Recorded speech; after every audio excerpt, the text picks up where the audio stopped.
Jump off that exhausting hamster wheel and into balanced living with Dr. Marissa. Promise you joy in the mystery.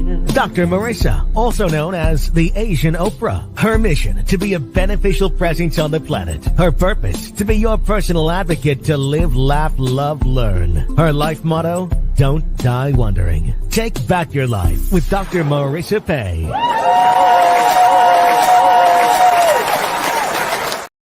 And welcome. You're tuned in to Take My Advice. I'm not using it. Get balanced with Dr. Marissa, the morning show here on NBC News, CNBC News, and NBC Sports Radio station KCAA, home to the Asian Oprah, AM 1050, FM 106.5, and streaming everywhere.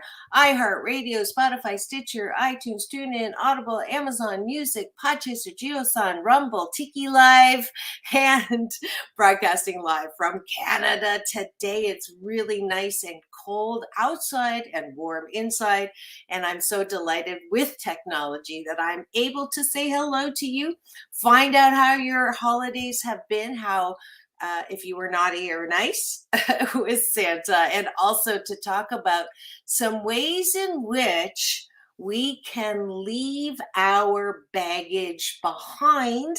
You have another, what day is it today? 27, 28, 29, 30, 34, 4 days. So today and Friday. Sam, did you say something? No. Oh. This is the extra special broadcasting to make sure that you can hear me. How's the sound, Sam? You're good. Good. No big echo. Nope. Oh, awesome.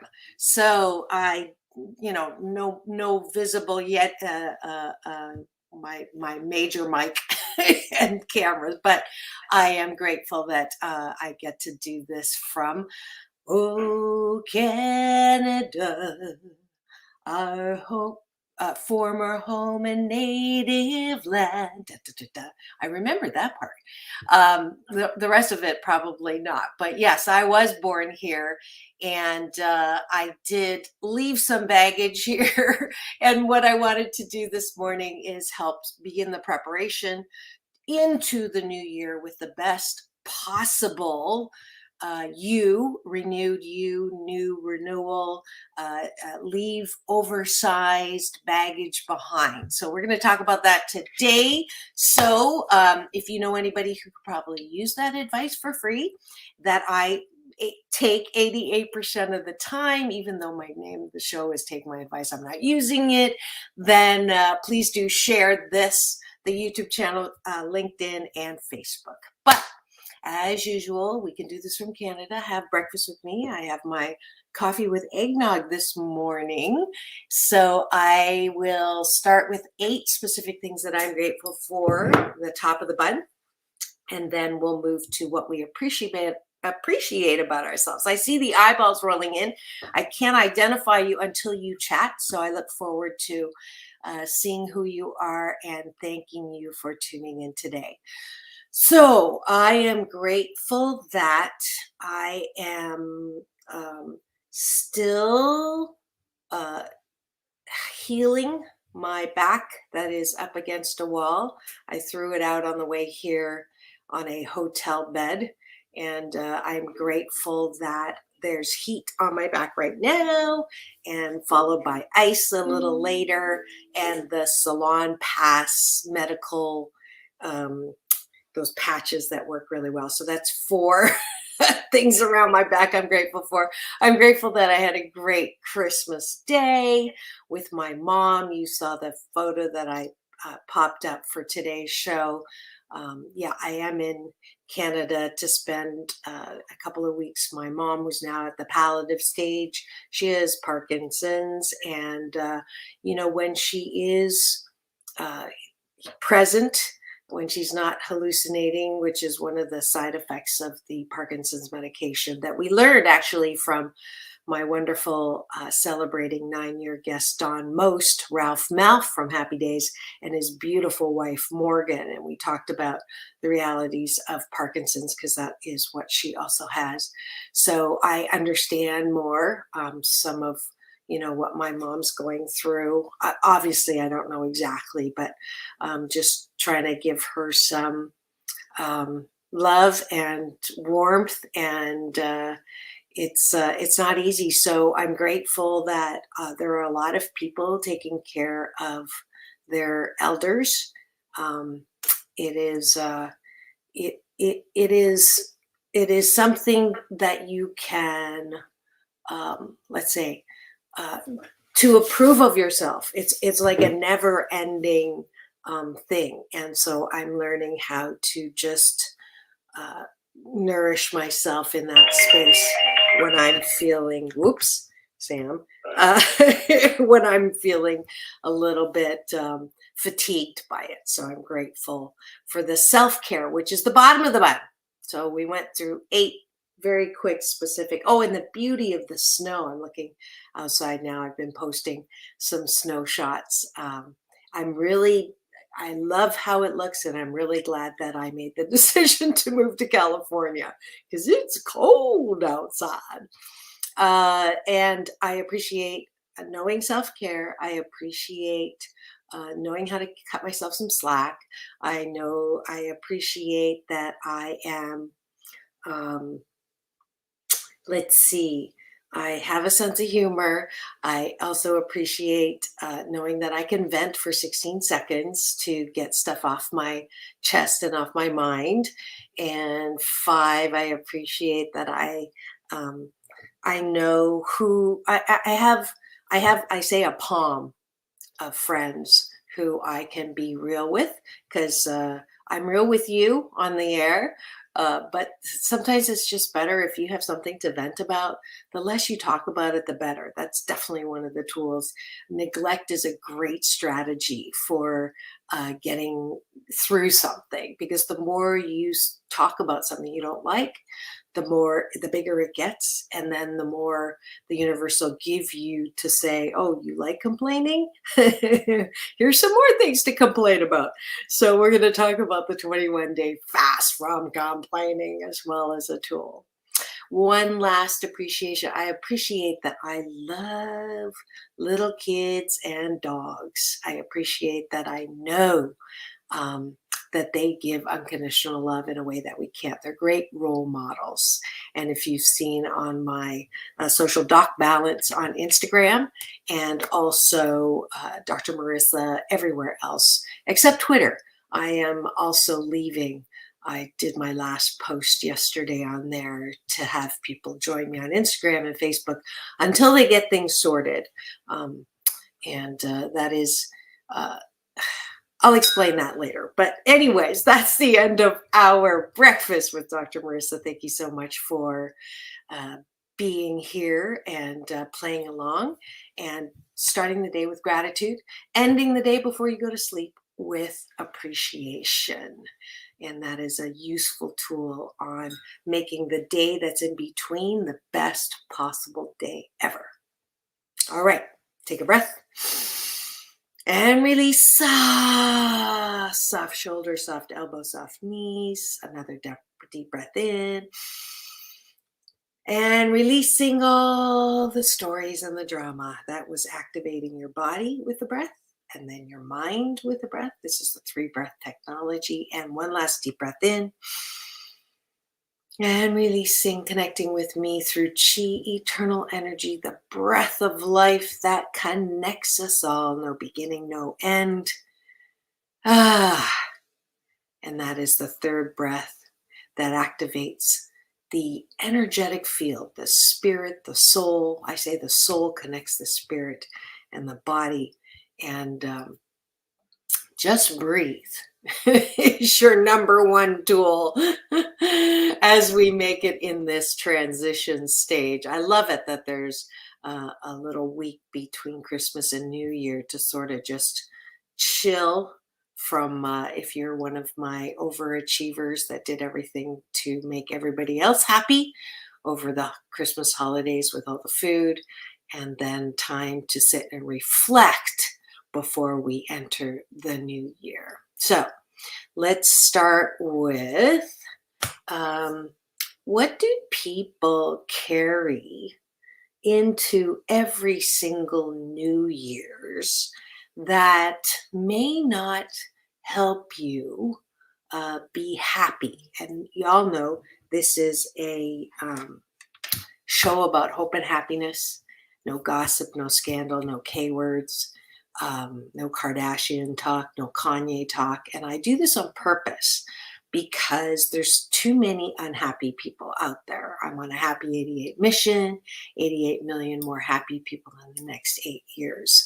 And I know this because I was one of them for decades. I would continue to bring to the forefront and spew into the future all those things that I was angry about, I thought was unfair, I thought that, who, did me wrong, who should have known better, how dare they, how could they? And this is often something that we just continue to allow. Literally, you're the boss of this. You allow those things to mess up your life, your present, the gift of life. That's why it's called the present, the future, typical things that people do to themselves. I'm a self-sabotager.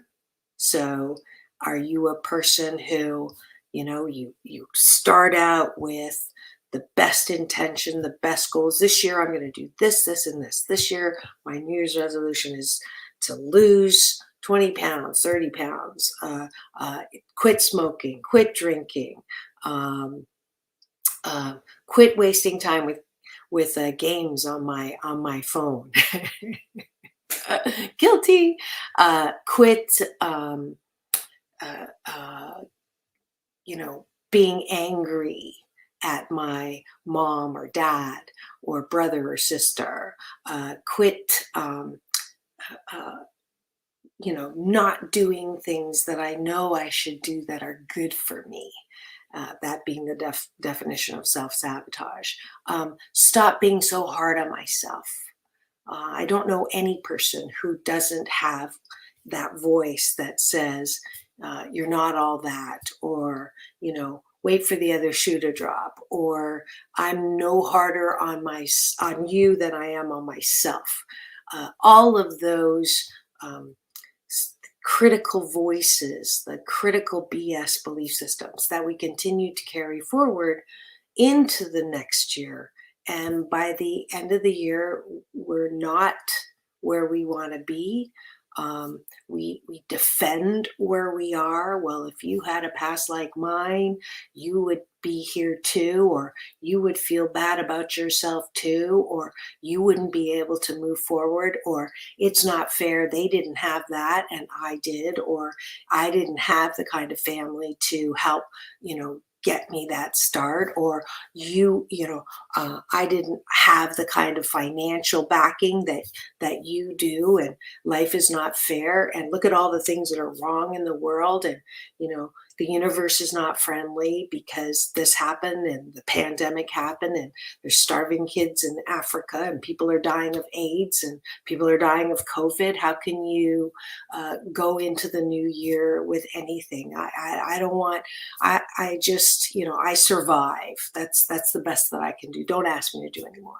So if any of those statements were familiar to you, or any of those statements are something that you hear people around you, and in moments of sadness, or that episode of depression where you just start going down that what I call the labyrinth of shiitake. You start with stinking thinking, oh, bah humbug, what's going to make this year? I still haven't caught up from all the money I lost in COVID. Why is this going to be a better year? To the next stage, which is worst case scenario, looking at, well, things are okay now, or this good thing happened, but I don't know. It's the other shoe's going to drop because that's what happened last year, or that's what happens in my life. And then if you can't lift yourself out of that stage, you go to the worst, deepest stage where it's so difficult to get out. And I have many clients that come to me for happiness coaching who are, this is all my fault. So I must have done something to deserve the kind of treatment that I'm getting, or there must have been something that I did to make my mom or dad so angry with me, and the blame and the self blame and the beating yourself up is at such a level that it's like you can't win. So if I'm saying anything that is triggering for you, that you're like, yeah, what are you reading my mind? I get asked that often. I'm not reading your mind. I'm saying things that I can totally identify with because that's where I was. And I understand that it's difficult to get out of there. And so what do? We try to get that voice out of our head. We try to, I was a workaholic overachiever to try to stop those voices. Well, I'm going to prove that I'm good by doing this, doing that, doing this, doing that, doing this, doing that, and ending up in doo-doo. That's not what you want to do. It doesn't work, because if you overachieve and you're the youngest to get this, or you do that, and people say, is there anything you don't do? I used to say, yes, I don't clean, and I don't camp. But then inside, that voice would be saying, well, they think you're great now, but if they really knew you, they wouldn't think that. And so that overachieving doesn't work. Then I tried drowning it out with alcohol. When I was drunk, when I was high, I didn't have those voices. I also used it to help make me sleep, because when I was sleeping, I don't hear those voices. So everything became about, how can I sleep? So I remember during the divorce process, it was so horrific that I would go to the doctor, and, unintentionally, he enabled me by giving me sleep meds, and, said, oh, you're just, naturally going through something very stressful, so you're going to have this. And I ended up getting addicted to sleep meds because it was so important for me to sleep. And then I tried to go off them and was still drinking and had hallucinations. It was a horrific time. So I am grateful that I learned the hard way through all of these things that I tried to help stop that voice of self-sabotaging and self-loathing because of what I went through when I was young, and then picked a man who, many of us, the 7 out of 10 of us who've had childhood trauma, we naturally gravitate towards partners who treat us kind of the same way. I'm not blaming him. We were both wounded kids getting together, trying to heal our wounds, and ended up, hurting each other. And it was not pretty. That divorce process was ugly, but I, hadn't healed all of those childhood messages of how I was unworthy and low self-esteem and good for nothing and never amount to anything. And, you shouldn't have done that. And you shouldn't have done that. Or all of that led me unhealed to attracting and being with a partner who, I've shared this on the show before, described me as obese to his friends. And when his friends met me and I was thinner then than I am now, they would say, you're not obese. But in his mind, I was obese. And his mind, he knew what my triggers were. So he went after them. And my responsibility, let's talk about responsibility for a second, because I think this is so important. If you are carrying forth. If you're in your midlife opportunity right now, or you're young and you are starting on that path of low self-esteem and thinking you're not good enough, let's talk about responsibility for a second. Let me take a little more coffee. Yum. I forgot to be grateful for my coffee in the morning. So if you were hurt as a child, and I've met several more on my trip here already, and it's interesting how my UPS man, my universal power source, puts me in front of people who are ready to heal, and we get into this conversation. It's pretty cool and amazing because I love doing that. And it's always speak through me. Don't let me get in the way. Let the words be thine and the voice be mine. This is not about me. I'm an instrument of peace, and that's my job. So let's not. This is not the only way to heal too. But people who've had past pain, that's who I can knowingly speak to, because I know about that black hole that you don't want to go in, because you think you're going to be like Humpty Dumpty and break in a million pieces and never come out. But the truth is you can go down there. So let's go down there together. And you're not falling forever. I got your hand. I got a flashlight. And if you look down at the very bottom, there is a bottom. You're not going to fall forever. What that bottom is the pain of the past and what happened to you. If you're a child that was told you're good for nothing, that was hurt physically, mentally, emotionally, physically, whether there was sexual trauma, whether there was molestation, whether there was as horrific as rape, whether there was abandonment, whether there was neglect, whether there was, parents do the best that they can, but they're very well-meaning, but sometimes they're more mean than well.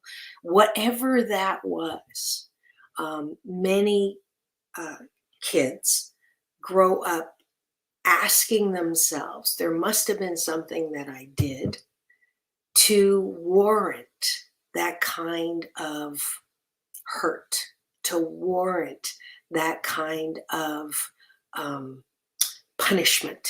Like, what did I do? I remember as a kid, I would say, God, what did I do to deserve this? Like, what am I doing? And I'm so confused because I was told, if you would stop doing this, you'd be a good girl. If you would start doing this, you would be a good girl. And the things were just like, like off the wall weird. Like as a child, I'm not allowed to laugh. I'm not allowed to cry. I'm not allowed to say this hurts. I'm not allowed to say ow. I was told, if you cry as I'm hitting you, I will hit you harder and longer. And, that's how she was raised too. So that's what she did. And as a result, I was messed up around emotions. I was messed up around feelings. I was messed up around listening to people. I had a real hard time listening because when I was a kid, if I had fully listened to the messages of how ugly and how fat and how good for nothing I was, those were the messages that I got. If I had listened fully to those messages, I probably would have, found a way to kill myself because they were that.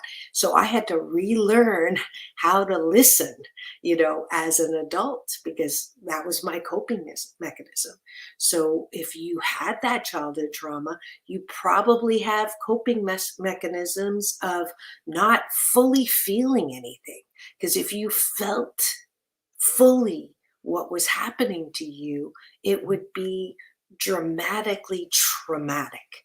And so we as human beings have a fight flight to protect ourselves. I know that many of my clients, as well as I, we don't have intimate relationships very easily because we're afraid that if we love fully like we did as children, that something bad's going to happen to us. Those coping mechanisms. So if you have a history or a habit of leaving relationships very quickly. I had that as well. Dating for me, I think my longest relationship was like 9 months as birthing a child. But that was a habit I had. As soon as things didn't look like they were going to work out, instead of trying to work them out, I would leave. I also have a habit of being very sensitive to conflict. I hate conflict because any anger, when anger is triggered, I would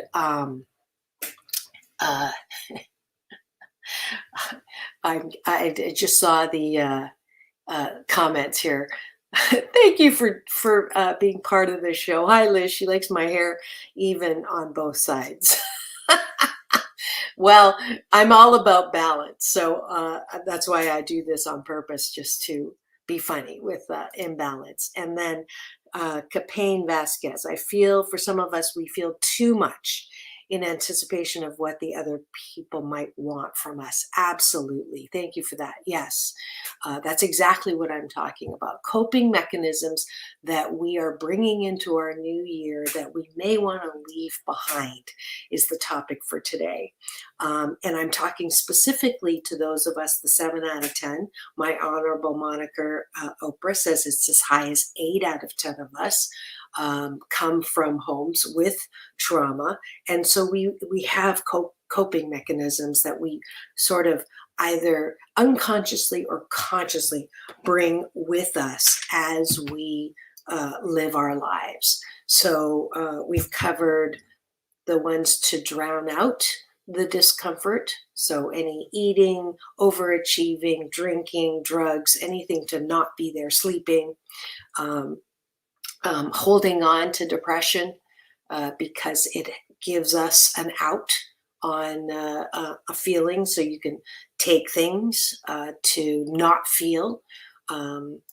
Also and I'm not criticizing if you need medication because you have a hormonal imbalance or any of that. I'm not talking about that. However, I do have clients who come in on all kinds of drugs and they're still depressed and they're still anxious and they're still fearful. So we know the drugs aren't working. And then we look at things like we're looking at today in my happiness coaching practice. So it is of utmost importance that we understand the responsibility. If you were a child that had these things happen to you and you're still carrying, I must have done something wrong to deserve this, today, please let this be the day that you allow that voice that says that to you to stay behind in this year. Because here's the truth. If you were, again, and I'm going to go through this list because it's real. If you are one of the 8 out of 10, and some psychologists say it's as high as 94%, and that we have fooled ourselves into thinking that, the Aussie Harriet, the Happy Days family, even though I love my Happy Days family guests who have been on the show, that myth of a healthy family has screwed many of us up because we think there's something wrong with us. But if it's 7, 8, 9 out of 10 of us who've had that childhood trauma, then we're the ones. Why do we think that we're screwed up? Because we're the majority. The majority of us have had things bad happen to us. All right. So if you have been physically hurt, emotionally hurt, if you've been attacked, neglected, abandoned, sexual trauma, molestation, abandonment, all of those things, I have one thing to say to you about your responsibility as a child in that. That is, you are 1,000% not responsible. 1,000% not responsible. And you can leave that BS belief system behind in 2022. All right? 2020, 2022 vision, leave it here. Now, that's part of the exercise. That's actually in 8 Ways to Happiness, my book that has exercises that you can do. So if this is resonating with you, please pick up that book, because I want you by the end, you can finish it before the first. All of those things goes into detail on feeling it fully, and then allowing yourself to let it go. All those coping mechanisms you can let go, because they are no longer needed to drown out the voice that somehow you were responsible. Okay? So that's the first thing. Now, let's look into the things that, let's look at what we've got here. Liz is a Cancer sun and Cancer week. She feels everything, super sensitive about everything, downfall and everything. You can leave that. So Liz, sensitivity is a double-edged sword. On the one hand, you can take on everybody else's stuff. You know, my analogy for this is, if someone in the room shoots an arrow and it lands way over there, if you're sensitive, you're gonna run over to where the arrow is, pick it up and go, oh, it's my fault, and it's really not. But it is it's not your responsibility that you're sensitive, but it is your responsibility to be the boss of your sensitivity. Because sensitivity, on the other hand, it means you're more creative, and it's a beautiful thing to be creative. So don't get rid of your sensitivity, but you do not have to react to every single thing that happens to you. I think that is our responsibility. And all of the time, I'm glad you said yep.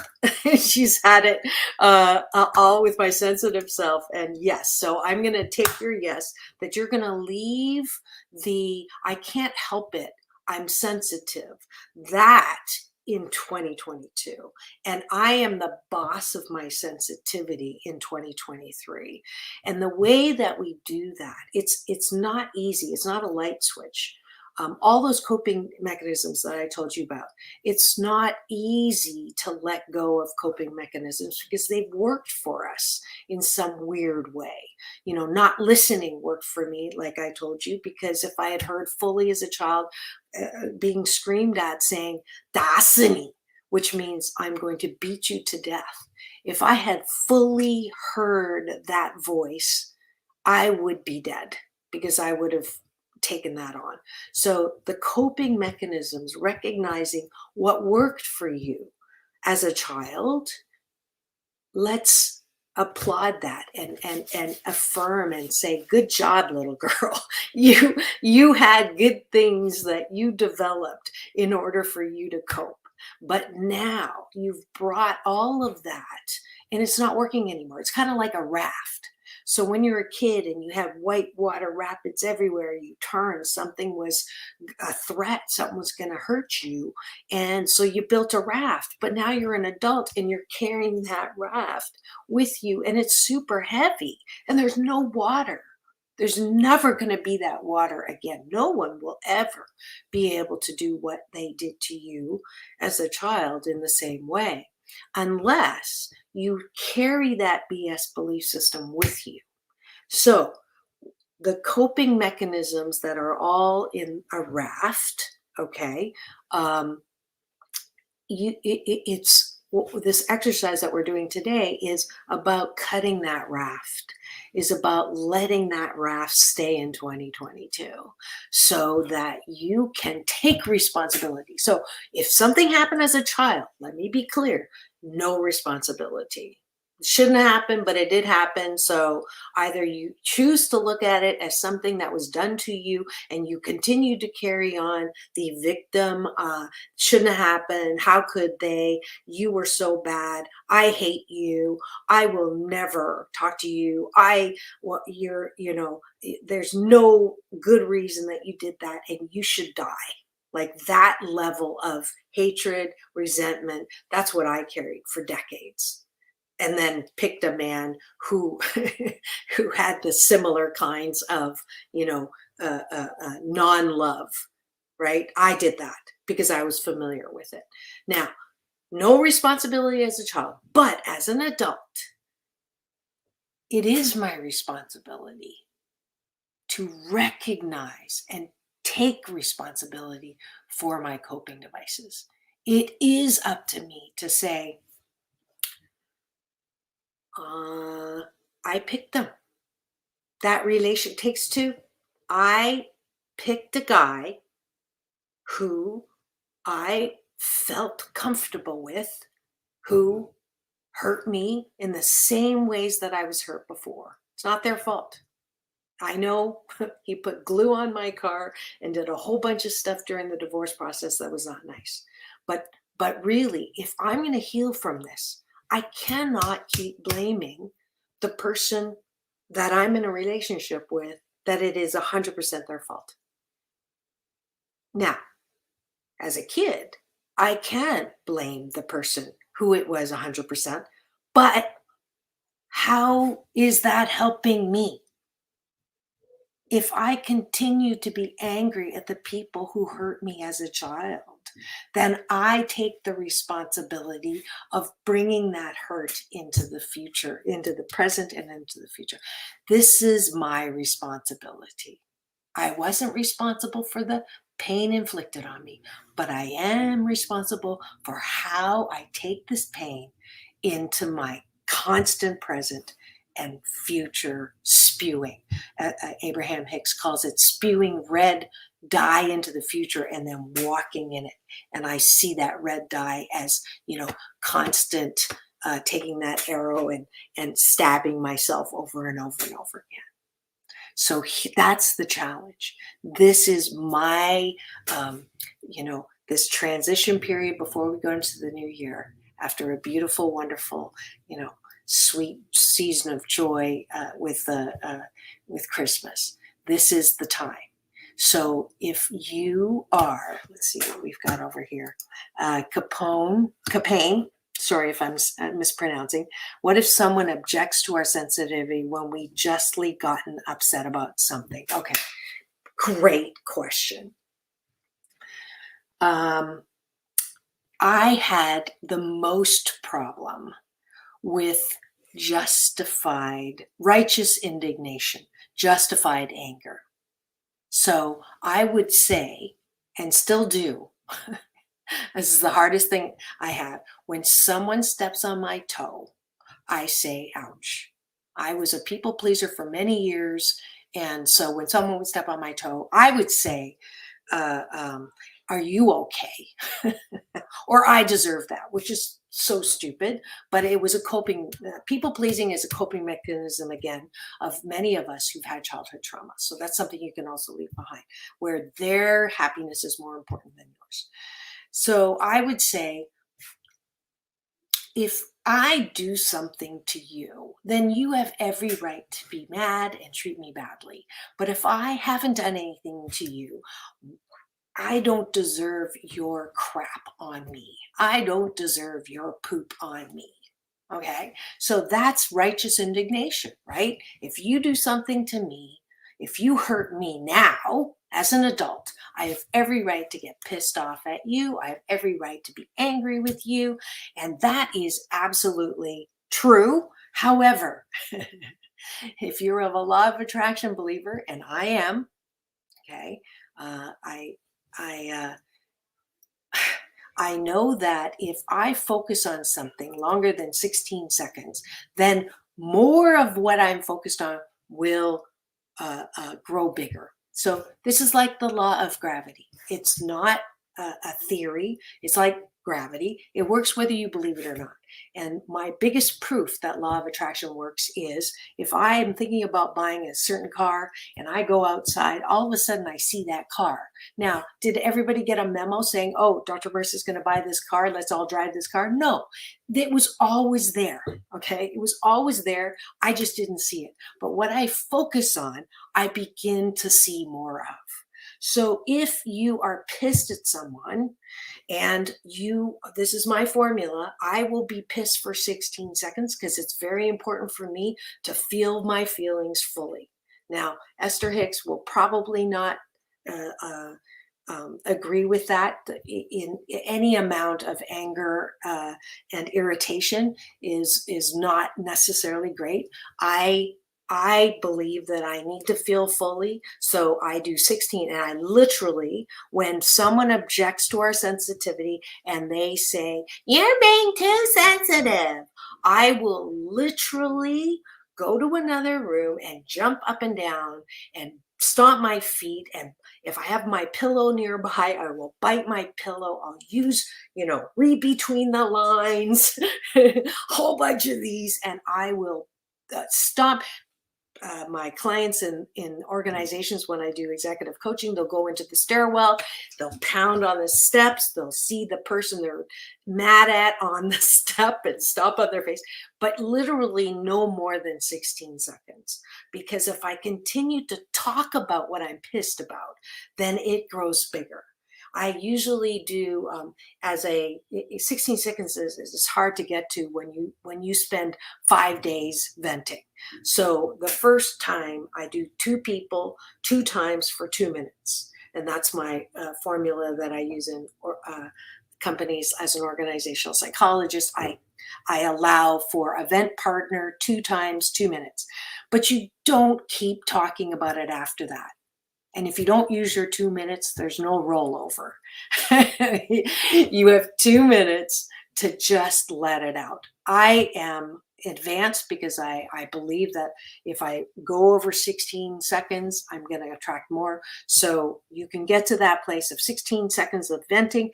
And then you take that breath, the 3 breath technology we started with. Soft shoulder, soft elbow, soft knees, activating the body. Letting go of all the stories and the drama, activating the mind. 3rd breath is activating the soul and the spirit, connecting with chi, life force, with everything. So then you're going up, unlimited possibilities. As Michelle Obama says, go high. That's the 3 breath technology. And then I say this. I can't wait to see what good comes out of this. Now, if you're still pissed at the person after that, you go into my Tai Chi polishing table, this form, okay? Because Kapane or Kapana, it is not hurting them that you're pissed. It's hurting you. Every single time you are angry for more. Dr. Chopra says it's when you're angry for more than 2 minutes, you drop 20 IQ points. Oh, that's not Deepak. Deepak says that if the 2 feelings that are most damaging to your cells and your immune system are anger and what is the other one? What's worse than anger? I've forgotten now. Anger, and it's not resentment, but it's something like that. And then the 3 feelings that are best for your cells to, for your immune systems to enhance it are peace, love, and creativity, which I just told you was 100% correlated with sensitivity. So the quicker you can get there, Kapane, is the better for you. So when I do the polishing table, what I say is everybody does the very best they can do. If they could do better, they would, but they can't. And I'm not going to allow their poop to sit on my table. I'm going to polish off my own table. The longer it doesn't matter anymore. When I'm righteously justified, I know this is going to sound harsh, but if it's a relationship that I care about, then I will do a carefrontation. I learned this from Reverend Arlene. And I will sit and I'll talk to them, and we'll work through the conflict. But if it's something from someone who says it all the time, you're not going to change them by being angry with them. You're not going to make them any different because you are righteously angry, and it's not fair. Who cares if it's not fair? Are you going to stew in it? Are you going to be in resentment because you're going to let them have free rent in your head? You're going to drink poison and expect them to die? That's a great 12-step program analogy of resentment. My version of that is, I hate looking at you. I can't stand you. So I'm going to poke out my eye so I don't have to look at you anymore. Hello, who's that helping? So this is advanced stuff, man. If you really want a new year that is incredibly limitless and go up, unlimited possibilities, and you can leave in 2022 your righteous indignation towards the person that harmed you as a child and the person that continues to harm you as an adult, sometimes it does mean saying, sorry, I choose not to deal with this right now. And if it's a person that I don't have to see a lot, if it's a person that was supposed to be on my show, or if it's a person that I didn't have a good connection with at an event that I was speaking at, do I talk about it incessantly? No. Do I continue to bring them on? I'll never see them again, most likely. They didn't like what I was saying, so they'll probably not come again.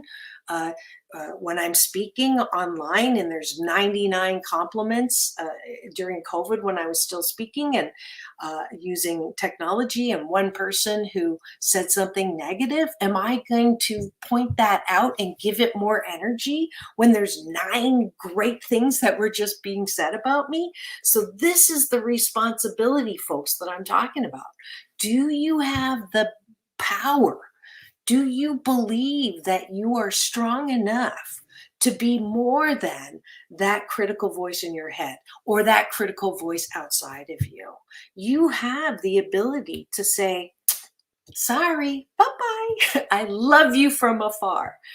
In my interview with my big brother, Michael Bernard Beckwith, who, by the way, was the one who introduced me to Oprah as the Asian Oprah, I asked him specifically, I know I love everybody, right? But do I have to like everybody? And the answer is no. So, when we continue to engage with people who are hurting us, that's called going to the tractor for milk. And that is, oh, look at this. Oh, good. I have 7 minutes left. I had to look at the time because I'm on a roll, as you can tell. So I know that we all have access to the power that creates the worlds. We can plug in. If you do meditation in the morning, this will be a lot easier, because no thought allows us to be connected to that power. Then if you do my gratitude sandwich, 8 specific things you're grateful for in the morning, you're going to sandwich the day in this power that you have the wisdom and the inspiration of what to say and what not to say, when to hold and when to fold, and not to go to the tractor for milk. If you continue to have conflict with the same person, that means you're still engaging. You're still going them looking for milk when they're a tractor. Okay, let me take a pause here. Hopefully I answer your question on that, Kapani. I feel super old. I am the matriarch of this insane family. Everyone but my son is gone. Now my son is hurting me. And you know what? If you keep going to your son for attention or approval, then you are you are doing that to yourself. So that's a little tough love, because if you continue to, when you point fingers at someone and say they're hurting me, there's 3 fingers pointing back at yourself. So if you continue to put yourself in a situation that you're being hurt, it's that the first time is their fault, the second time is your fault, because you keep going to the tractor for milk. What you resist also persists, so it's a good idea that you let it out. Absolutely. What you don't deal with will come back and deal with you. Kapani, thank you. Kapani. All right. Liz, everyone in my family's gone except my son. We're 26. He has his own home, but won't leave mine. He's mentally in, blames me for everything. He's penniless. He's my child. I can't allow him to starve. It's a horrible situation. Okay. So that is great thing for coaching. We're not going to get to that specific, but there are things that you can do, Liz. And as long as you say, I can't do this, it will persist.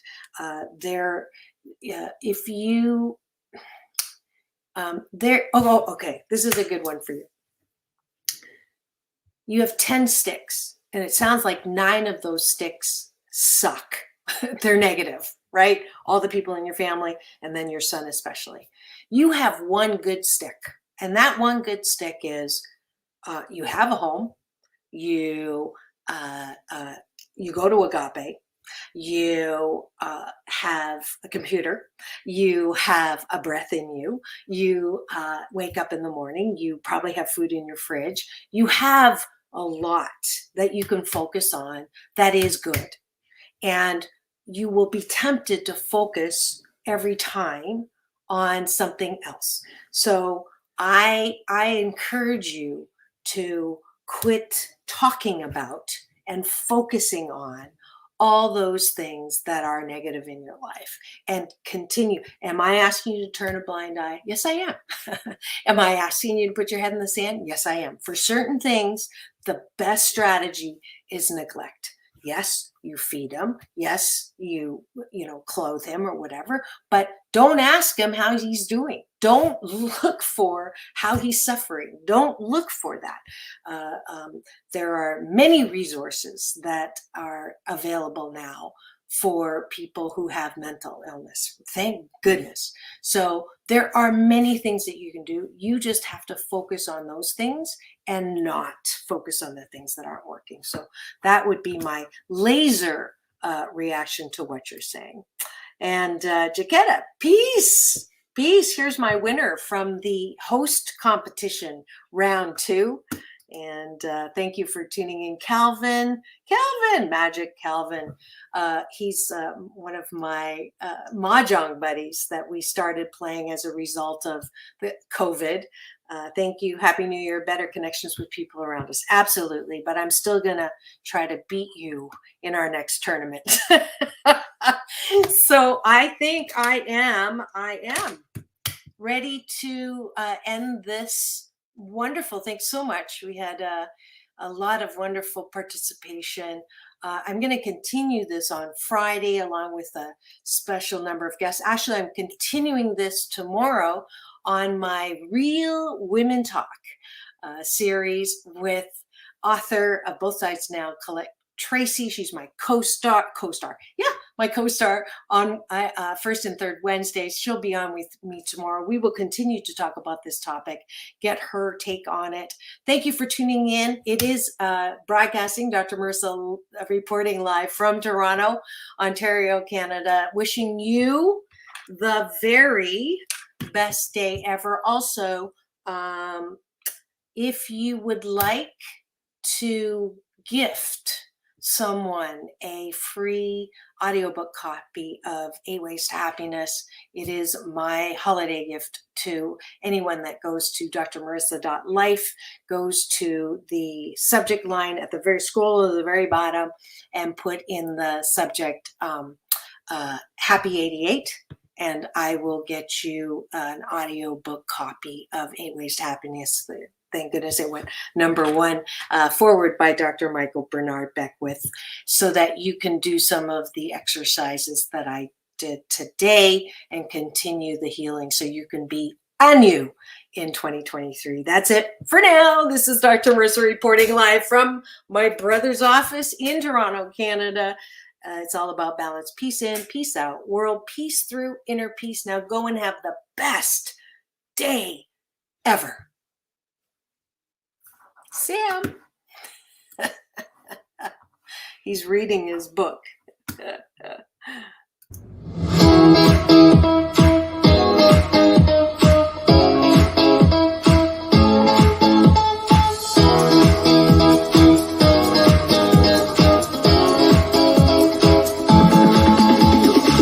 Take back your life with